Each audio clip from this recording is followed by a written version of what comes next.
Today's a red and gold info blast. Niner family. 4 breaking storylines are about to flip the mood around the faithful. A surprising move that could shake up the league's defensive market. A direct challenge aimed at the heart of our offense. A locker room standoff involving one of Brock's favorite targets. And a tactical tweak that could rattle the playbook. There's a twist, there's pressure, there's a fight for snaps. Blink and you'll miss the crucial detail. You won't believe what we've got today. So sit down, hit that like button, and let's dive straight in. Ready to face the truth? For real, 49ers Nation? We're starting with something that could splash directly onto Santa Clara. There's a veteran linebacker in league conversations coming from the AFC North with a reworked deal, confidence dented by the preseason, and a big question hanging over him. Does he deserve a flyer? The roster shuffle window is wide open, and late-round picks often buy immediate solutions. Picture a 29-year-old defender, explosive when healthy, aggressive reading the run, and fast enough to cover the underneath zones. A name that wasn't on the radar a few months ago, but suddenly looks like a potential chess piece for the middle of the field. The reveal isn't obvious, and that's exactly why it hits like fresh news. We're talking about Cole Holcomb of the Pittsburgh Steelers. Drafted in 2019 and developed at North Carolina, he was aiming for a preseason resurgence, but the tape didn't help. With Patrick Queen and Peyton Wilson projected for heavy snaps, Malik Harrison added for depth, and Mark Robinson trending up, Holcomb became the odd man out. Add in TJ Watt's monster extension pulling at cap space, and the equation is simple. If an offer comes in, Pittsburgh listens. The market price? Somewhere in the late round range with few guarantees. It's the classic needs a change of scenery situation to regain confidence, with upside for the team that believes first. Why does this matter to the 49ers? Because the heartbeat of this defense moves with Fred Warner and Dre Greenlaw, but recent film showed how the margin for error collapses when there isn't a reliable third piece to close windows at the second level. In big games, one bad angle turns into 20 yards and flips the script. Holcomb, when right, brings lateral range, blitz instinct, and the ability to handle flats and hook zones without becoming an obvious target. In a system built on quick triggers and clean tackles that force third and long, a functional rotational linebacker is less of a luxury and more of an insurance policy for January. Of course, there's the health question. After a full year sidelined and a down preseason, no one is spending a premium pick. But for a 6th or 7th rounder, with minimal budget risk thanks to that reworked deal, the math changes. The upside, a sturdier rotation, less wear on the stars, and more freedom to vary pressures without opening craters between the numbers. On critical third downs, every tackle short of the sticks is gold and changes possession math. If the offense has to be the early season engine, the defense only needs a few timely stops to keep pace. There's a locker room message here too. Bringing in a veteran who's lived in big games sends a quiet all-in across the group and often energizes teams with January ambitions. If it doesn't click, the exit is simple. The cost is low, and you move on. If it does, you gain a stabilizer for road nights and heavy fields. When bodies ask for help and technique needs cover. If Pittsburgh opens the auction, San Francisco should at least pick up the phone. This isn't a blockbuster headline. It's long-season chess to shorten drives, protect against opponent play action, and keep the game script favorable for Brock. And that wasn't even the most surprising part of the day. There's one thing we can't sweep under the rug: the responsibility on Brock Purdy's shoulders this season. The Niners' offense may have weapons for days, but without a consistent quarterback, all that firepower risks going to waste. Purdy doesn't need to morph into Patrick Mahomes. We all know that. But he does have to rediscover his 2023 groove. When his game flowed, reads were quick, and decisions didn't come with that heavy second-guessing feel.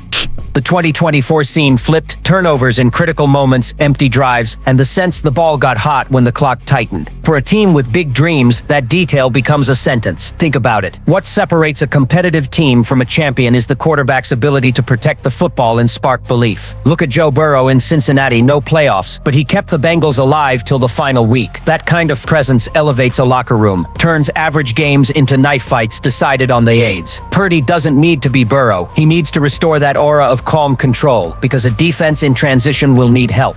Longer drives, clock control, and points are the antidote to front seven fatigue. The good news, Purdy has owned his mistakes, reflected on the drop-off, and more importantly, knows what not to do. He didn't hide. That matters a lot.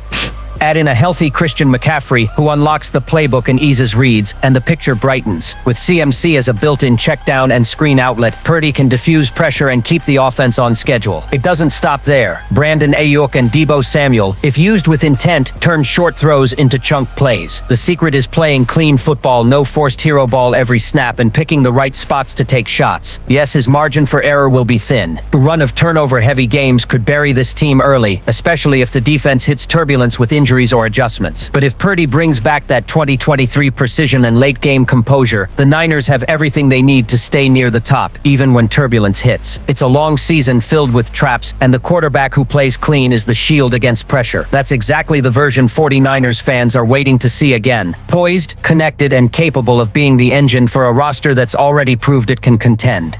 And while we're freaking out about that, there's a behind-the-scenes situation that tugs at the heart of the locker room.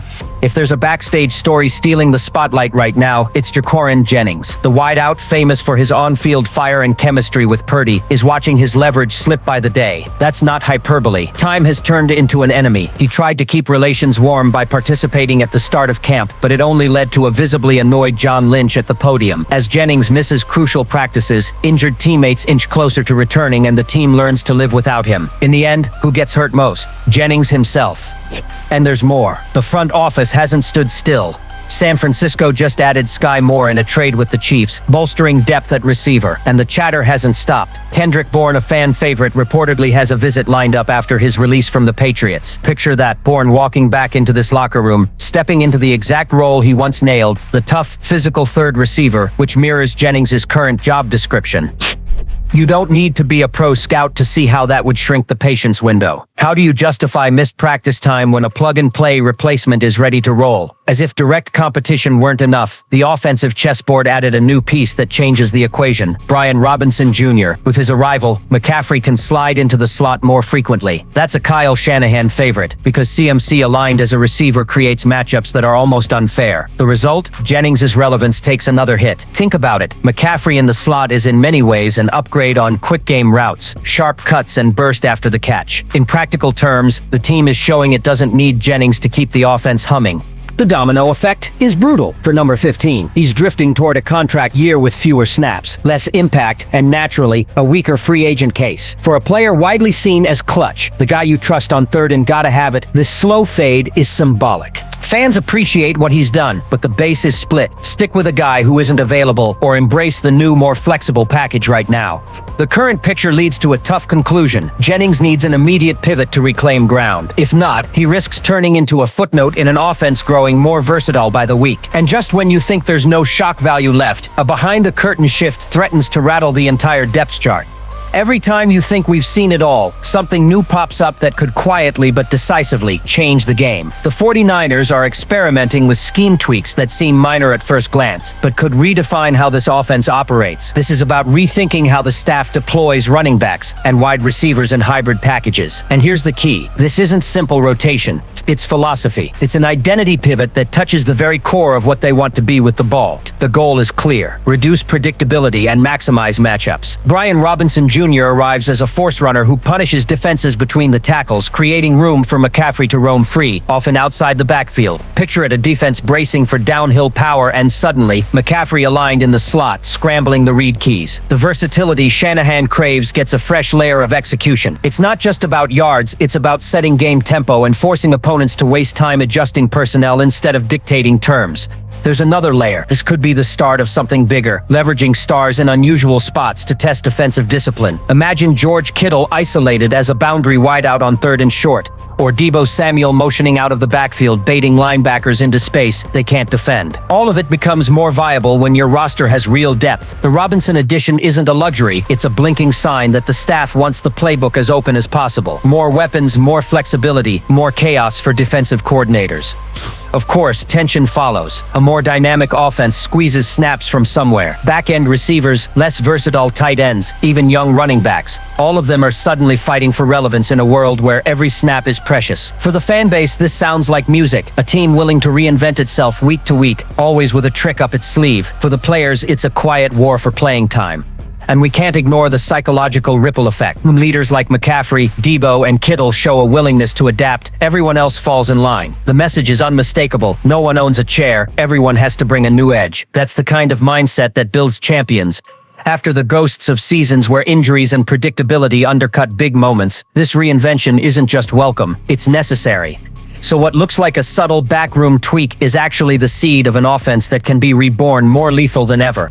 And if Purdy rises to the responsibility we just dissected, that marriage of versatility and execution could be the difference between merely competing and actually lifting the trophy. Which leaves us with a question: are we staring at the most dangerous offense in the NFL in 2025? Niner family, after those 4 bombshells, it's impossible not to feel like we're on the edge of a season fueled by pure adrenaline. From a linebacker who might suddenly land in Santa Clara, to the massive responsibility on Brock Purdy's shoulders, to the drama of Ja'Cory Jennings losing ground, to a bold offensive reinvention, everything points to a team that refuses to live in the past and chooses attitude in the present. This is the moment for every piece to show its worth. So let me ask you, are we ready to watch the most versatile offense in football? Drop a like, sound off in the comments, and let's build this season together.